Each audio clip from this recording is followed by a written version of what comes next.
안녕하세요. 이혼당한 아주버님 따라 저까지 이혼하게 되었네요. 시어머니 때문에 결혼 초반에 고생을 했고 그 후에는 아주버님 때문에 고생을 했어요. 곡절없는 부부들이 세상에 어디 있겠나요? 이 또한 부부가 되어가는 과정이라 생각하고 견뎌보려 했어요. 그런데 참 아이러니하게도 결국 이혼은 남편 때문에 하게 되었네요. 남편과는 5년의 연애 끝에 결혼을 하게 되었습니다. 서로 장단점이 무언지 충분히 파악할 만큼 오랜 기간을 만나 결혼을 했죠.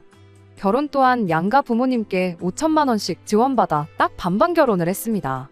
둘 중에 누가 더 잘났고 못났고 따질 것도 없을 만큼 조건도 비슷했고 양가 형편까지 다 비슷했어요.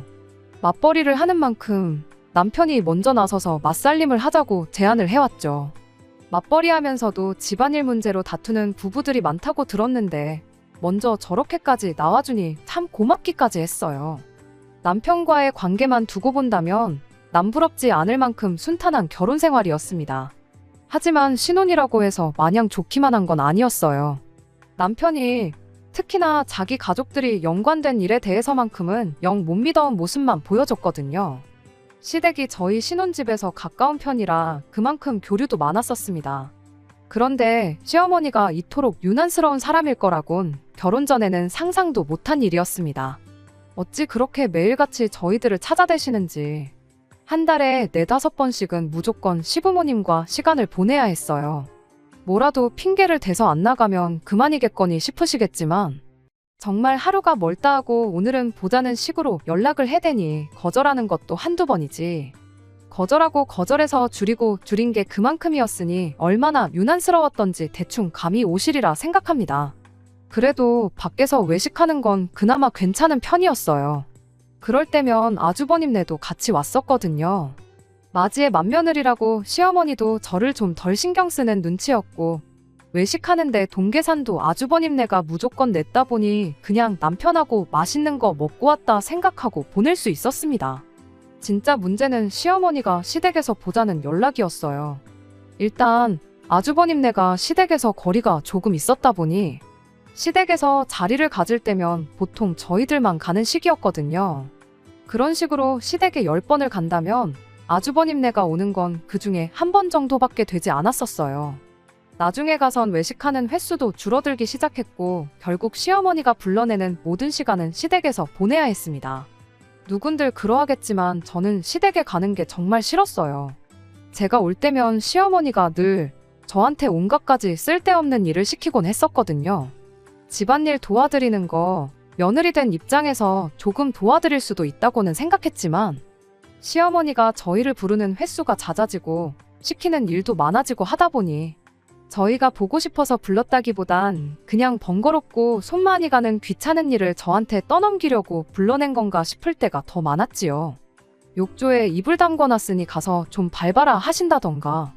한 번은 시어머니가 반찬하는데 손 많이 간다고 저를 기어이 불러내서 멸치 똥 떼고 콩나물 다듬고 그랬던 적도 한두 번이 아니에요.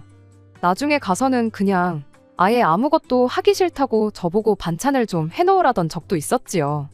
그런 것쯤이야 100번 양보해서 이것도 며느리 도리의 하나다 그렇게 생각하고 그냥 하고 집에 돌아오긴 했지만 언젠가부터 남편은 저 멀리서 구경만 하고 있고 제가 아무 말도 안 하고 있으니 무뎌져서 그런가 나중엔 저한테 미안해하는 척도 안 하더라고요.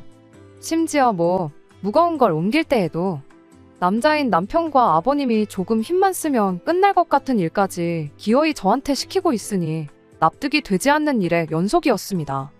내가 결혼을 한 게 아니라 시댁에 잡일하러 취직을 했나 싶은 생각까지 들으니 남편한테 아무 말도 하지 않을 수가 없었지요. 집에서 맞살림하고 암만 저한테 잘해봐야 뭐 하겠어요.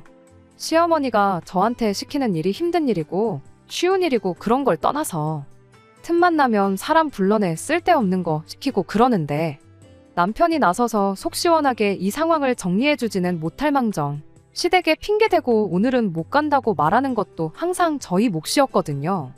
그래서 결국 참다 못해 결혼하고 반년도 안 지나서 남편한테 이건 좀 아닌 것 같다고 한마디 꺼냈습니다. 시댁의 발길을 끊는 것까진 바래본 적도 없고 시어머니한테 나 좀 부려먹지 말라고 시원하게 한마디 해주는 건 더더욱 바란 적 없다고.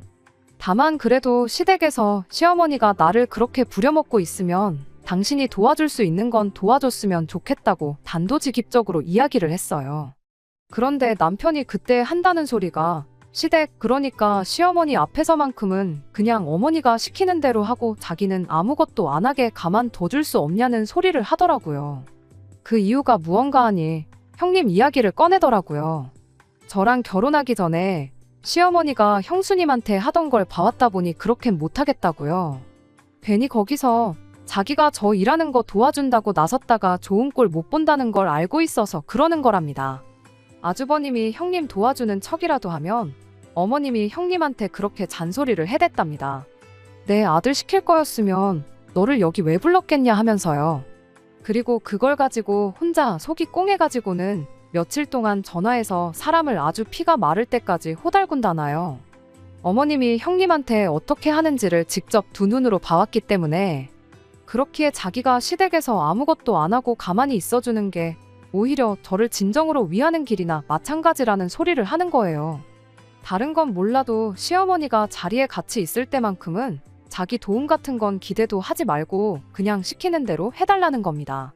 자기가 맞살림을 하기로 한 것도 집안일을 도맡아서 하는 것도 전부 다 제가 시댁에서 고생하는 걸 알기 때문에 그러는 거라는 거예요. 이건 뭐 옆구리 찔러서 절 받는 것도 아니고 당연히 그래야 해서 하는 거라 생각했던 맞살림이 알고 보니 제 기분 맞춰주려고 나서서 시작한 거라는 걸 알게 되니 적잖이 실망스러웠죠. 그래도 앞으로는 시댁에 다녀온 날에는 그날은 물론이고 그 다음 날까지 제가 해야 할 집안일이라도 자기가 대신 전부 다 하겠다며 시댁에서만큼은 시어머니를 거스르지 말아달라 부탁을 하대요. 어이도 없고 실망스럽기 그지없는 대답이긴 했지만 그래도 그때는 남편 말이 일리가 있다고 괜히 그런 소리를 하는 게 아니겠다고 그렇게 생각하려고 했어요.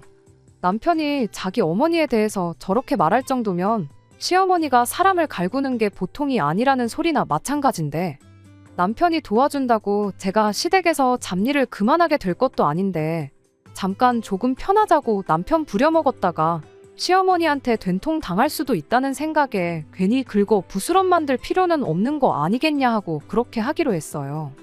일단 대답은 그렇게 하긴 했지만 또 한참 지나 생각해보니 남편은 시어머니가 며느리한테만큼은 독한 분이라는 걸 알고 있었으면 결혼하기 전에 시어머니가 어떤 사람인지 미리 귀띔이라도 해주던가 아니면 적어도 신혼집을 시댁 근처에 정하기로 했을 때 나도 익숙한 동네가 좋다고 할 게 아니고 어떻게든 시댁에 자주 왕래하기도 힘들 만큼 멀리 집을 구하자고 했으면 좀 좋았을까 싶었습니다. 그래도 시댁에서 시키는 집안일이 그렇게 어려운 건 아니었어요. 집안일이라고 해봐야 뻔한 것들밖에 없잖아요.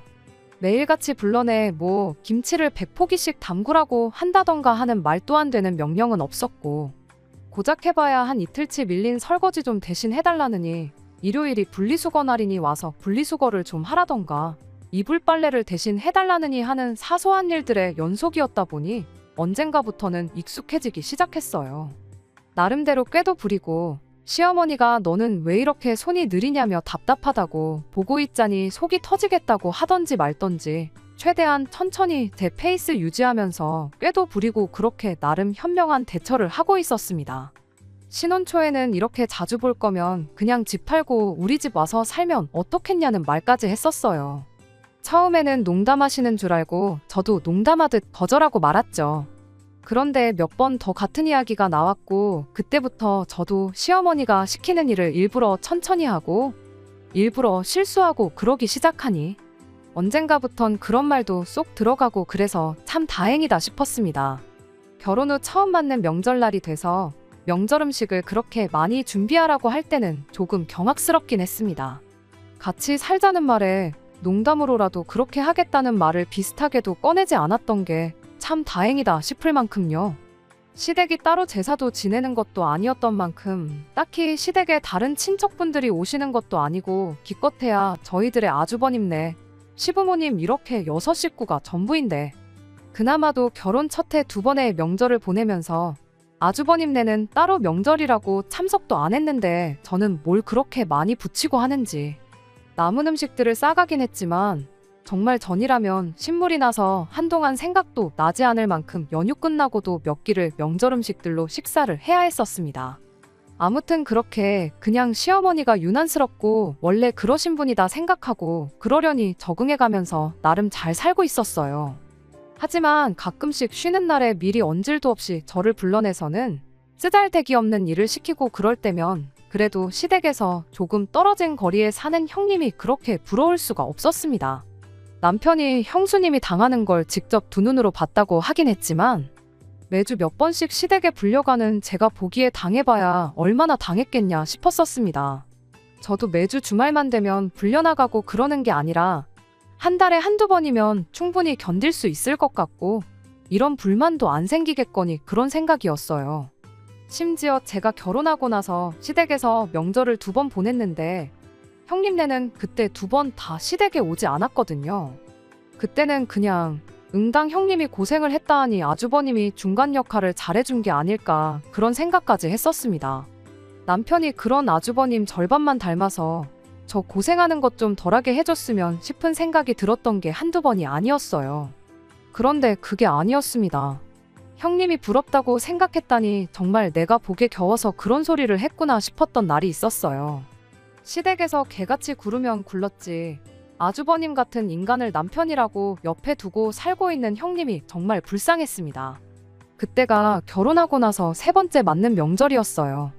이번에는 모처럼 형님네도 온다고 하길래 일손이 하나 더 생긴 만큼 고생은 덜하겠구나 싶었습니다. 조금 덜 힘들겠거니 그 생각 말고는 정말 아무 생각도 없었어요. 아무튼 시댁하고 거리가 가까운 만큼 저희가 시댁에는 형님네보다 일찍 도착했어요. 도착하자마자 편한 옷으로 갈아입고 나와가지고 늘상 하던 대로 곧바로 명절 음식 준비를 하기 시작했죠. 그리고 나서 한 10분 정도 있다가 형님네가 도착을 했습니다. 그런데 시어머니가 형님한테 요즘 아주 안 불렀더니 많이 편해졌나 보다고 어떻게 1년 만에 시댁에 명절 쇠러 오면서 맏며느리가 둘째네보다 늦게 올 수가 있느냐고 한마디 하시대요. 저야 당연히 집이 코앞이니까 금방 온 건데 그리고 시어머니가 오라고 했던 시간에 저희가 일찍 온 거고 형님네는 거의 딱 맞춰서 온 건데 저런 말을 하니 이게 다 뭔가 싶었어요.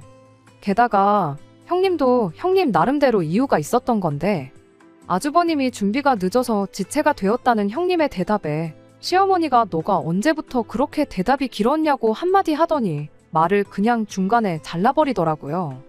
그간 그렇게 자주 본 건 아니지만 그래도 몇 번을 온 가족이 모였었는데 시어머니가 형님한테 이렇게 대하는 걸 처음 봐서 그랬나 너무 사람을 막대하는 건 아닌가 싶어서 많이 놀랐습니다.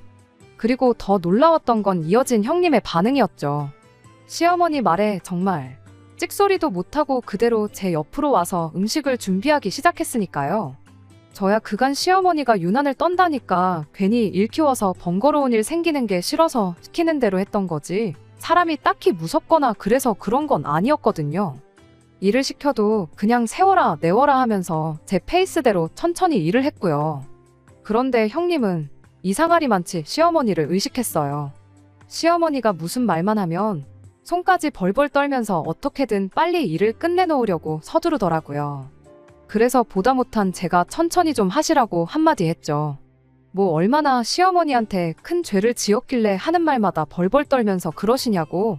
시어머니가 시킨 일 좀 천천히 한다고? 전 뒤집는 게 늦어지는 거지 세상이 뒤집어지는 게 아니지 않냐고요. 음식 준비를 빨리 끝내고 싶으면 저기 TV 보면서 시시덕거리는 사람들이 우리를 도와주는 게 맞지. 어차피 우리 손은 2개밖에 없는데 우리가 암만 서둘러 봐야 동태전 10개, 11개 차이밖에 안 날 거라고 그렇게 한마디 해줬죠. 해보신 분들은 알겠지만 바닥에 쪼그려 앉아서 전 부치는 게 여간 힘든 게 아니잖아요. 그런 제 말에도 형님은 괜찮다고 서두르면 서두르는 만큼 빨리 끝나지 않겠냐 그럼 1분이라도 더 쉴 수 있는 거 아니냐 하면서 계속해서 속도를 내기 시작했습니다.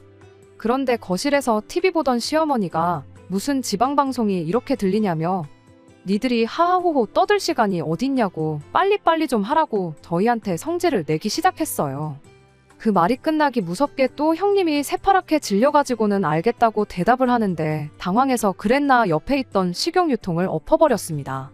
제가 옆에 있었다 보니 크게 엎은 건 아니고 바닥에 조금 흐르기만 했을 뿐인데 형님은 그걸 엎었다는 사실만으로 멘붕이 온 건지 혼자서 또 그걸 치우겠다고 허둥대다가 식용유 때문에 미끄러져서 바닥에 털푸덕하고 쓰러져 버렸습니다. 아픈 건 둘째치고 그것 때문에 계란물이니 뭐니 죄다 엎어버려서 옷이 아주 난장판이 되었어요. 그런데 아주버님이란 작자는 남편이 돼서 그걸 보고 괜찮냐고 묻는 게 아니고 저건 칠칠치 못하게 왜 또 저러냐면서 짜증을 내는 거예요. 그 광경을 보고 제 눈을 믿을 수가 없었죠. 시어머니도 바빠 죽겠는데 아주 쇼를 한다고 혀를 차고 있었고요. 형님이 아주버님한테 챙기라고 했던 옷가방은 어디 있느냐고 물어봤는데 아주버님이 왜 네 옷을 나한테 찾냐면서 필요하면 필요한 사람이 챙겼어야 하는 거 아니냐고 당당하게 대답을 하더군요. 아주버님이 늦장 부리다가 늦었다더니 챙기란 것도 똑바로 안 챙기고 와서는 뭘 잘했다고 큰 소리를 치나 싶었어요. 그런데 형님은 아주버님 대답에도 찍소리를 못하고 그러냐고 한마디 하더니 그대로 그 지저분해진 옷을 입고 다시 전을 붙이는 거 아니겠나요? 참 제가 봐도 사람이 답답하긴 했어요. 그래도 같은 며느리 입장이라고 안쓰럽기도 하더라고요. 그래서 형님한테 입던 옷이라도 입으시겠냐고 물어봤죠. 명절이라고 엄청 차려입고 왔던 것도 아니고 그냥 더 편한 옷으로 갈아입었을 뿐이니 여차하면 집도 가까우니까 남편 시켜서 내 옷 좀 가져달라고 해도 그만이고 저 혼자 가서 갈아입고 와도 그만인 거였으니까요. 형님은 괜찮다고 손사래를 쳤지만 계란물 뒤집어 쓰고 있는 꼴을 보고는 제가 못 견디겠어서 싫다는 형님 억지로 방에 데리고 가서 옷을 갈아입었습니다. 같은 여자끼리인데 뭘 그렇게 부끄럼이 많은지 뒤돌아서 깨작깨작 옷을 갈아입는데 속이 다 답답했는데 그런데 형님 팔뚝에 시퍼렇게 들어있는 커다란 멍자국이 눈에 들어오더라고요. 어디 모서리에 부딪혀서 생겼다고 하기엔 누가 봐도 그 범위가 넓었어요. 형님한테 이게 뭐냐고 물어봤더니 계속 주저하다가 아주버님 때문에 그런 거라며 끝내 이야기를 해줬습니다. 사실 저희 결혼하고 형님네가 명절에 참석을 안 했던 게 아주버님이 형님 고생할까봐 중간 역할을 해줘서 그랬던 게 아니었더라고요. 그건 그저 제 착각에 불과했던 겁니다. 지난 설에는 형님이 코로나 확진이 떠서 못 갔던 거였고 그 다음 명절인 추석에는 형님네 직장에 일이 생겨서 부득이하게 명절에도 출근을 해야 했기 때문에 못 왔던 거래요. 그런데 그렇게 1년 명절날 시댁을 안 가니 그렇게 좋을 수가 없었답니다. 그래서 아주버님한테 이번에도 시댁에 안 가면 안 되냐 물었다가 아주버님이 되도 않는 소리 말라고 대번에 거절을 했고 그래도 형님은 진짜 제발 안 가고 싶다고 그렇게 둘이 난리를 치다가 아주버님이 웃기지 말라고 그대로 팔뚝을 잡아 꺾어버렸다네요. 그러면서 시댁도 똑바로 못 챙기는 게 어디 며느리라고 하고 다니냐고 그 길로 집을 나가라 마라 아주 된통 소리를 질러댔답니다. 결국 아주버님을 이기지 못하고 이렇게 시댁 끌려와서 또 일을 하고 있다면서 한숨을 섞어가며 이야기를 하는데 그런 아주버님도 아주버님이지만 이걸 아무렇지도 않게 말하는 형님이 더 충격적이었어요. 나였으면 남편이 내 몸에 손대는 순간 이혼 서류부터 준비했을 거라고 뭐하러 그걸 참느냐는 식으로 말을 했죠. 형님은 그래도 내가 선택해서 한 결혼인데 이혼까지 할 게 뭐 있냐며 말을 아끼는 모습이었고 부부싸움은 칼로 물베기라는데 제가 이래라 저래라 한다고 해서 바뀔 것 같지도 않고 괜히 오지랖 부렸다가 저만 중간에서 이상한 사람 될 수도 있다는 생각에 그 다음부터는 말을 아꼈습니다. 아무튼 그렇게 옷 갈아입고 나와서 다시 음식 준비를 시작했지요. 그렇게 명절 보내고 저녁이 돼서야 집에 돌아가게 되었습니다. 형님이 옷은 깨끗하게 세탁해다가 전해주러 오겠다고 했는데 택배로 보내주시면 될 걸 뭘 멀리 전해주러 오시냐고 되물은 제 말에 그래도 직접 전해주러 오겠다며 슬며시 웃고 말더라고요. 그 웃음의 의미가 뭔가 싶었는데 그렇게 반년이 좀 더 지나서 추석을 얼마 앞두고 형님이 저를 따로 불러내 충격적인 소식을 전해왔어요.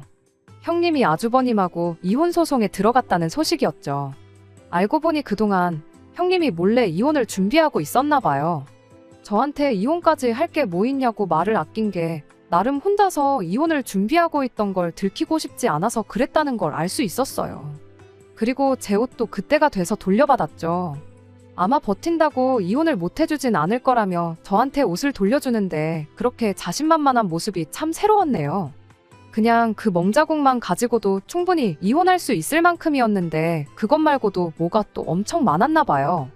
그동안 그냥 당하고만 있던 게 아니었던 거죠.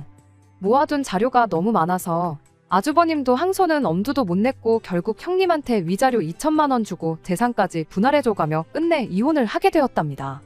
그러는 과정에서 시어머니도 형님한테 1,000만 원 위자료를 줘야 했고, 그렇게 형님은 저희 가족과 완전히 남남이 되고야 말았습니다. 그 길로 고향으로 내려가서 분할받은 돈으로 사업까지 시작했다고 하는데 그냥 잘 지냈으면 좋겠다는 생각뿐이었어요. 아무튼 덕분에 저는 많이 편해지기는 했습니다. 며느리한테 막노동을 시키는 게 이혼 사유가 되고 나아가선 위자료까지 뱉어내야 한다는 사실을 직접 깨달았다 보니 그 뒤로 따로 저를 불러내거나 하는 일이 사라졌거든요. 그 후로 저희 시어머니는 주변 사람들한테 순진한 당신 아들이 아주 여우 같은 마누라 작전에 속아 넘어가서 돈까지 털리고 이혼당한 것처럼 이야기를 하고 다녔어요. 그런 모습을 보고 듣게 되니 저한테 그러신 것도 아닌데 어머님이 달리 보이더라고요. 솔직히 정이 많이 떨어졌네요. 아무튼 아무도 예상 못했던 아주버님의 이혼에 시어머니가 더 이상 저를 집으로 불러내지 않게 되었고 덕분에 제 삶이 그나마 편해지긴 했었습니다. 아주버님이야 안 됐지만 형님 생각해보면 형님한텐 잘된 일이고 더불어 시어머니한테 시달릴 일이 줄어든 저한테도 잘된 일이었죠. 고생 끝에 낙이 온다더니 이제야 정상적인 결혼 생활을 하게 되었구나 싶었어요. 한 고비 넘겼다고 생각했더니 산 넘어 산이라고 또 다른 고비가 저를 기다리고 있을 줄은 또 생각 못했습니다. 아주버님이 형님과의 이혼 때문에 재산 분할이다 위자료다 뭐다 해서 결국 살던 집을 정리를 하게 되었고 그렇게 시댁으로 들어와 살게 되면서 모든 게 시작되었습니다. 시어머니가 더 이상 저를 집으로 부르지 않는 게 그렇게 좋았는데 아주버님이 시댁에 들어오고부터는 시어머니가 아니라 아주버님이 제가 아니라 남편을 불러대기 시작했거든요. 마땅히 만날 친구도 따로 없던 건지 그렇게 아주버님한테 불려나가면 남편은 새벽 2시나 돼서 술을 진탕 마시고 집에 들어오고 그랬어요. 어쩌다 한두 번 나가면 이혼한 형이 불쌍해서 기분 맞춰주느라 그러는 거구나 하고 그냥 넘어갔겠지만 이건 뭐 시어머니가 집에 쓸데없는 일 시키려고 부르는 게 더 낫겠다 싶을 정도로 평일 주말 할 것도 없이 일주일에 서너 번씩 데리고 나가는데 남편은 그래도 형이 부르는데 어떻게 못 나간다고 하겠냐며 저보고 이해해달라는 식으로 나오는데 그 꼴을 보고 있자니 아주 미치고 팔짝 뛸 노릇이었죠. 그런데 매번 밖에서 마시고 놀고 하려니까 돈이 좀 아깝다는 생각이 들었나 봐요. 언젠가부터는 아주버님이 저한테 전화해서 남편하고 조용히 마실 테니까 저희 집에서 마시면 안 되겠냐는 식으로 연락까지 해왔어요. 집에서 마시면 제가 있는 만큼 불편해서라도 제 눈치가 보여서라도 술을 좀 덜 마시려나 싶었는데 제 생각이 완전히 빗나갔습니다. 오히려 집에서 마신다고 마음이 놓이는 건지 뒷일은 생각도 안 하고 술을 퍼마셔대고 그러더라고요. 그래도 남편은 제 눈치를 본다고 그런 건지 밖에 나가서 마실 때만큼 고주망태가 되지는 않았어요. 알아서 정신줄 딱 붙잡고 아주버님이 만취하면 택시를 불러서 아주버님을 집으로 보내고 그러는 시기였습니다. 나중엔 손흥민 축구 경기 본다고 평일 주말 가릴 것도 없이 저희 집에 와서 죽치고 있다가 가고 그러는데 정말 제 인내심에도 한계가 오기 시작했어요. 그러던 중 시어머니한테서 잠깐 좀 보자는 연락을 한 통 받게 되었습니다. 남편도 빼고 단 둘이서만 보자니 솔직히 좋은 예감이 들지는 않았어요. 아니나 다를까 시어머니가 저를 보자마자 여지껏 평생 한 번을 해준 적 없는 칭찬을 늘어놓기 시작했습니다. 당신이 사람 보는 눈이 없어서 어디서 별 그지 같은 걸 맏며느리라고 데려왔었는데 맏며느리 복은 없어도 너만큼은 진짜 잘 데려온 것 같다는 말을 하는데 그 말도 어이가 없었죠. 뭐 며느리 자리를 면접 보고 받은 것도 아니고 데려왔다는 표현부터가 얼마나 거슬리던지. 근본도 없고 가진 것도 없는 거 맏며느리라고 데려와서 그렇게 잘해줬건만 받아준 은혜도 모르고 이렇게 남편과 시부모 뒤통수를 치고 튈 줄은 몰랐다며 형님과 저를 비교해가며 칭찬을 해대는데 칭찬을 받고도 기분이 이렇게 나쁜 적은 그때가 제 인생에 있어서 최초인 것 같습니다. 본론은 나오지도 않았는데 별 얼토당토하는 칭찬을 하고 있는 것도 솔직히 좀 불길했어요. 아니나 다를까 시어머니가 니들 요즘 사이좋게 지내는 게 참 보기 좋다며 형제간의 우애에 대해서 일장연설을 늘어놓기 시작하더니 난데없이 저한테 아주버님도 저희 집에 같이 데리고 살아주면 어떻겠냐는 말을 꺼내더군요. 첫째한테는 잘 이야기해서 생활비 넉넉하게 한 100만 원 정도 보태라고 그렇게 말해놓겠다 하면서요. 그 말을 듣자마자 생각하고 자시고 할 것도 없이 싫다고 말하고 자리에서 일어났어요. 우애가 좋아도 남편하고 아주버님이 좋은 거지 저랑 좋은 건 아니지 않냐고. 안 그래도 아주버님 때문에 스트레스가 이만저만이 아니었는데 우리 집에 자주 찾아오는 걸 가지고 어머님이 그렇게 착각하실 줄은 몰랐다고. 이참에 아주버님 우리 집은 물론이고 우리 집 근처에도 얼씬도 못하게 해야겠다 말하고 자리에서 나왔죠. 시어머니는 저를 쫓아나와서 한다는 소리가 다 늙어서 이제 너네 시아버지 하나 챙기기도 벅찬데 장남까지 있으니 몸이 하나 더 있어도 모자라다면서 꼭 좀 그렇게 해달라고 재차 부탁을 하더라고요. 당신이 몸이 성했으면 그간 주말에나 평일에나 저를 불러내서 집안일을 시켰겠냐면서요. 요즘 그렇게 불러내지 않으니 너가 힘들 게 뭐가 있겠냐면서 꼭 좀 아주버님을 우리 집에 데리고 살아달랍니다. 그간 그래도 불만 없이 나름 현명하게 잘 대처했다고 생각했는데 2년 가까운 세월 동안 저도 쌓인 게 많았나 보더라고요. 그 말을 듣자마자 대번에 지금 시댁에서 식모노릇 안 시키는 걸 생색이라고 내고 있는 거냐고 시어머니한테 한마디 쏘아붙였습니다. 다른 집이면 당연히 안 시킬 시자 갑질을 가지고 그거 이제 안 할 테니까 아주버님을 데리고 살라는 게 시집살이 걸고 협박하는 거랑 뭐가 다르냐고 한마디 따졌어요. 뭐 내가 100만 원이 아쉬워서 이혼당한 아주버님 데리고 살아주면 생활비 100만 원 주겠다고 하면 그걸 좋다고 제가 넙죽 받을 줄 알았냐고요. 아주버님이 혼자 나가 살아도 한 달 생활비 그 정도는 들 거라고.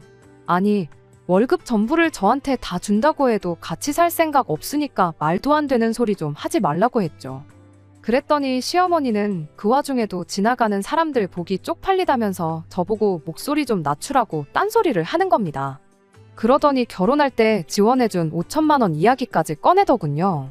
같이 살기 싫으면 그 돈이라도 돌려받아서 아주버님 나가 살 집이나 알아봐야겠다고요. 뭐 5천만 원은 지들만 해준 줄 아나. 우리 집도 똑같이 5천 해줬고 반반 결혼했는데 엄청난 걸 해줬던 거 마냥 생색을 내고 있으니 어이가 없었죠. 더 말할 것도 없겠다 싶어서 가져갈 테면 가져가라는 심정으로 시어머니한테 한마디 더 했습니다.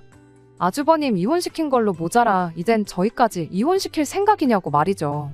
그렇게 한마디만 더 말하고 그냥 뒤도 안 돌아보고 집으로 돌아왔네요. 문제는 남편이었어요. 집에 오는 사이에 시어머니가 남편한테 구구절절 무슨 이야기를 나눴는지 다 설명을 했는가 보더라고요.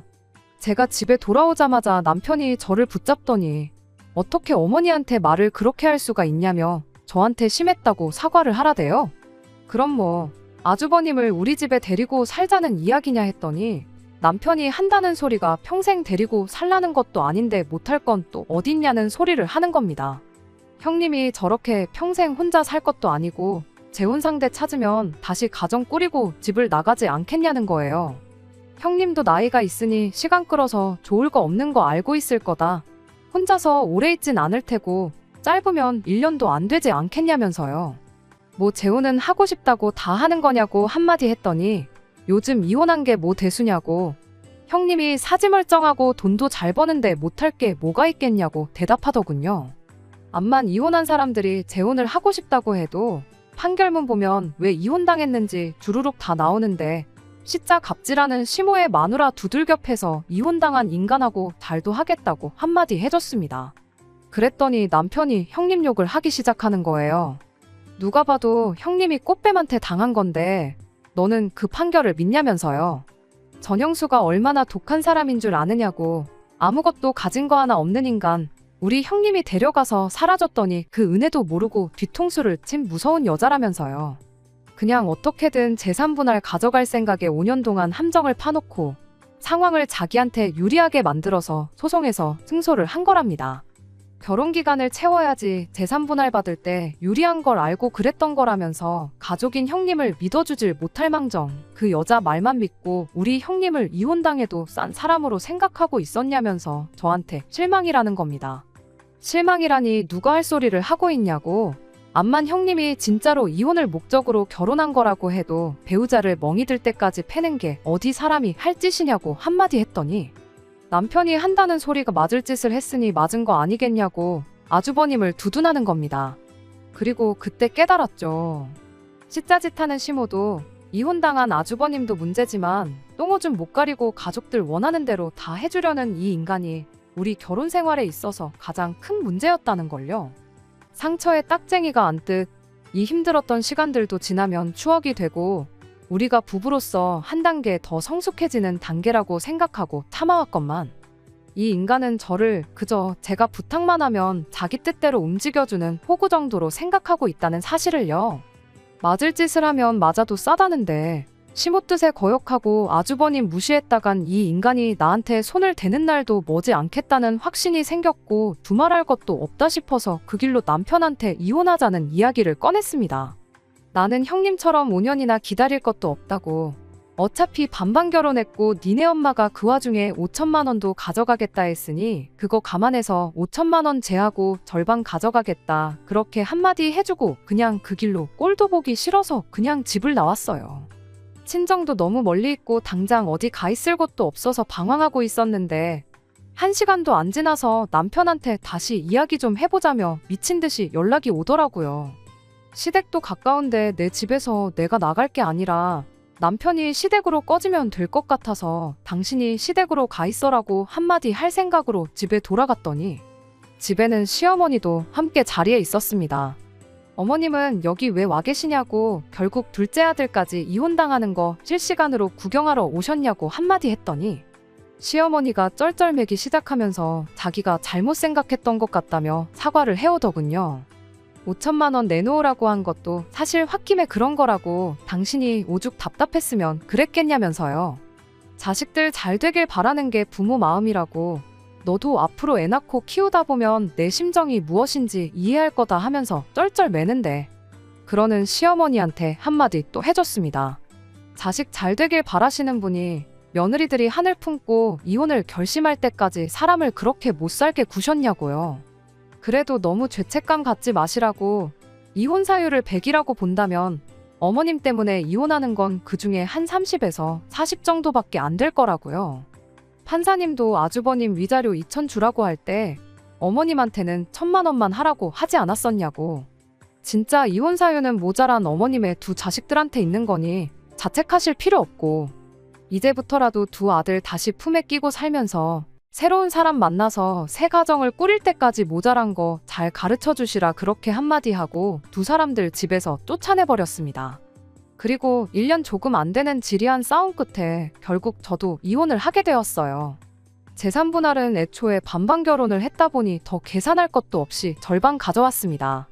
돈을 만드는 과정에서 남편이 집을 정리할 수 없었기에 아주버님이 이혼당해서 가져온 걸로 그 돈을 충당했죠. 집을 정리할 수 없던 이유는 안 봐도 뻔했습니다. 시어머니가 아버님 하나도 힘든데 두 자식들까지 당신 품에 다시 끼고 살려니 그게 답도 없다고 느껴진 건지 절대로 집에 기어들어올 생각 말라고 강하게 나오는 바람에 둘이서 그 집에 같이 살기로 했는가 봐요. 살림이야 남편이 자라니 둘이서 밥 굶고 그러지는 않겠죠. 시어머니는 자기도 하기 싫은 걸 왜 저한테 떠넘기려고 했는지 모르겠어요. 덕분에 저도 새 인생 찾을 수 있었으니 이유는 불문하고 저한테는 좋은 일이라 생각할 수 있겠네요. 다른 건 모르겠고 시어머니의 두 자식들이 재혼만큼은 안 했으면 좋겠다는 생각밖에 안 드네요. 괜히 아무 죄도 없는 사람 인생 망치지 말고 의좋은 형제들끼리 평생을 그 집에 둘이서 살았으면 합니다. 저보다 먼저 이혼한 형님도 얼마 전에 만났어요. 얼굴색도 훨씬 좋아지고 제잘제잘 말도 많고 사람이 아예 달라졌더라고요. 지금 만나는 사람도 있고 결혼까지 생각하고 있다고 하는데 최악을 경험했다 보니 그 누구를 만난들 마냥 행복할 수 있는 걸까요? 저는 당장에는 다시 결혼을 한다는 게 엄두도 나지 않거든요.